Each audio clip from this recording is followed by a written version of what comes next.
Scenario 7. Entertainment and Hobbies. Real Scene 3. Photography.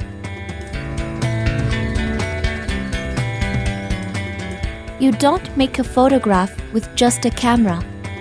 You bring to the act of photography all the pictures you have seen, the books you have read, the music you have heard, the people you have loved. Ansel Adams. My goal. Once I finish Scenario 7, I will understand how to use infinitives and gerunds, as well as using imperatives and infinitives for giving suggestions, and the future continuous tense will also be explained. I will find through the reading material information about the history of photography and tips to take professional quality pictures. Introductory questions. 1. Have you had training in photography? 2. What is important to take into account when taking a quality picture? 3. Do you know the origins of photography? History. Beginnings. Photography started with a camera, and the basic idea has been around since about the 5th century BC. For centuries, these were just ideas until an Iraqi scientist developed something called the camera obscura in the 11th century. Even then, the camera did not actually record images. They simply projected them onto another surface.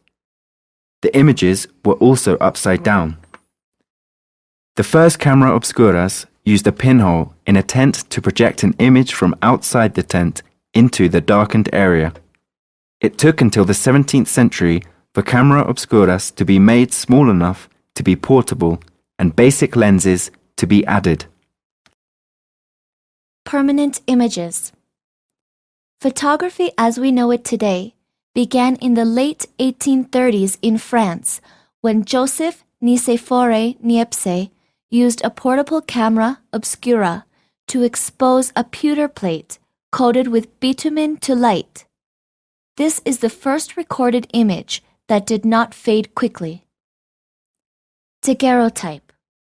This experiment led to a collaboration between Niepce and Louis Daguerre that resulted in the creation of the daguerreotype. Daguerreotypes were the forerunners to our modern film. A copper plate was coated with silver and exposed to iodine vapor before it was exposed to light. To create the image on the plate, the earlier daguerreotypes had to be exposed to light for up to 15 minutes. The daguerreotype was very popular until it was replaced in the late 1850s by emulsion plates. Emulsion plates. Emulsion plates or wet plates were less expensive than daguerreotypes and took only 2 or 3 seconds of exposure time. This made them much more suitable to portrait photography, which was the most common photography at the time. These wet plates used an emulsion process called collodion process, rather than a simple coating of the image plate. 2 of these emulsion plates were ambrotype and tintype. Ambrotypes used a glass plate instead of the copper plate of the daguerreotypes. Tintypes used a tin plate. While these plates were much more sensitive to light, they had to be developed quickly. It was during this time that bellows were added to cameras to help with focusing. Dry plates. In the 1870s, photography took another huge leap forward. Richard Maddox improved on the previous invention to make dry gelatin plates that were nearly equal with wet plates for speed and quality. These dry plates could be stored rather than made as needed. This allowed photographers much more freedom in taking photographs.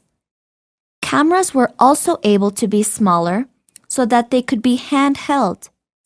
As exposure times decreased, the first cameras with a mechanical shutter was developed.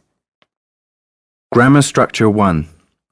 Using infinitives and gerunds to express uses and purposes.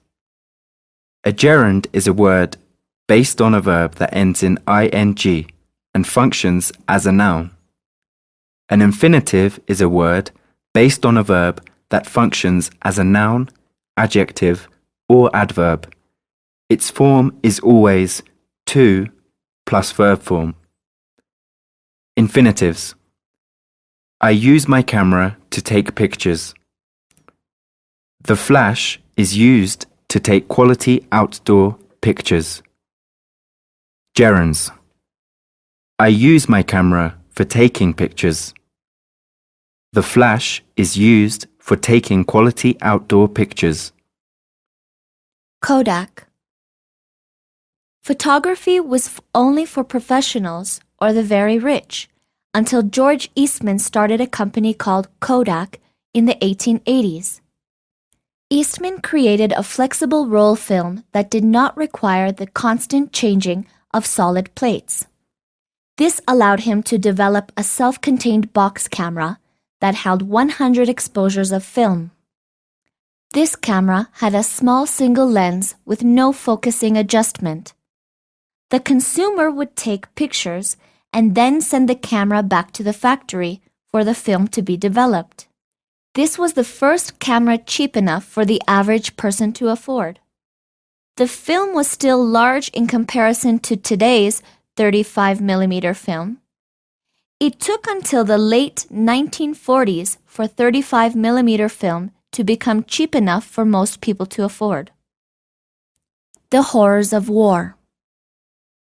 Around 1930, Henri Cartier-Bresson and other photographers began to use small 35mm cameras to capture images of life as it occurred, rather than staged portrait shots.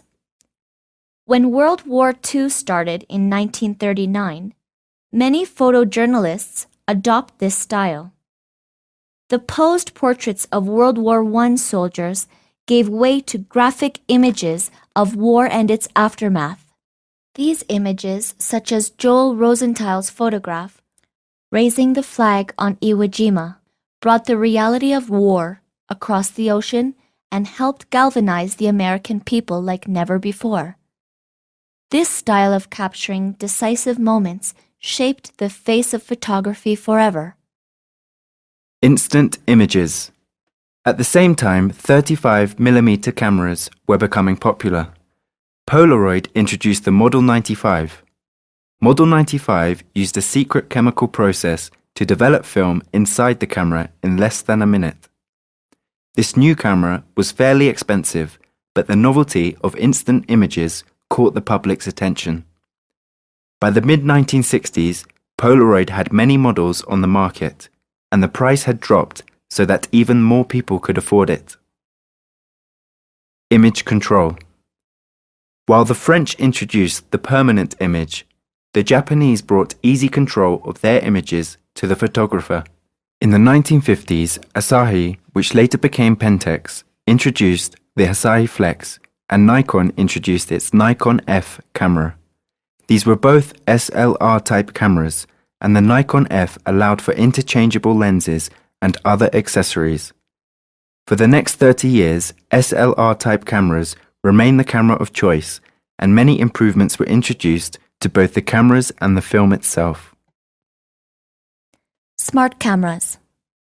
In the late 1970s and early 1980s, compact cameras that were capable of making image control decisions on their own were introduced. These point-and-shoot cameras calculated shutter speed, aperture, and focus, leaving photographers free to concentrate on composition. While these cameras became immensely popular with casual photographers, professionals and serious amateurs continued to prefer to make their own adjustments to image control. The digital age. In 1980 and 1990s, numerous manufacturers worked on cameras that stored images electronically. The first of these were point-and-shoot cameras that used digital media instead of film. By 1991, Kodak had produced the first digital camera advanced enough to be used successfully by professionals. Other manufacturers quickly followed, and today, Canon, Nikon, Pentax, and other manufacturers all offer advanced digital SLR cameras. Even the most basic point-and-shoot camera now takes higher quality images than Niepce's pewter plate. Grammar structure 2. Using imperatives and infinitives for giving suggestions. Imperatives are used to tell people what to do, give instructions and advice, make recommendations and suggestions, and for making offers. For example, come in and sit down, please. Infinitives are words based on verbs that function as nouns, adjectives, or adverbs. For example, we must study to learn. Digital photography tips. Whether you are a beginner or more experienced with photography, there are some tips that will benefit you and give you better results. Here are some common issues that you may have to deal with and some tips on how you can use them to your advantage. Compose in thirds. To use the rule of thirds, imagine 4 lines, 2 lying horizontally across the image and 2 vertical, creating 9 even squares. Some images will look best with the focal point in the center square, but placing the subject off-center will often create a more aesthetically composed photograph. Avoid camera shake. Use both hands, one around the body and one around the lens, and hold the camera close to your body for support. Also make sure you are using a shutter speed that matches the lens focal length. So if you're using a 100mm lens, then your shutter speed should be no lower than 1/100th of a second. Use a tripod or monopod whenever possible.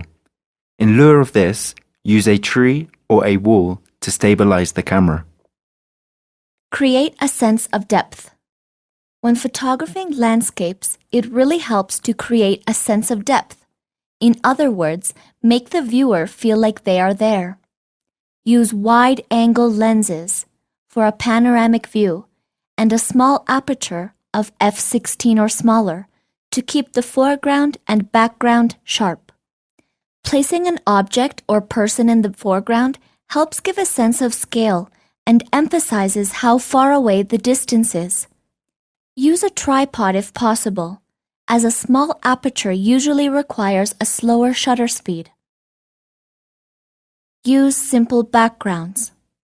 This simple approach is usually the best in digital photography, and you have to decide what needs to be in the shot, while not including anything that is a distraction.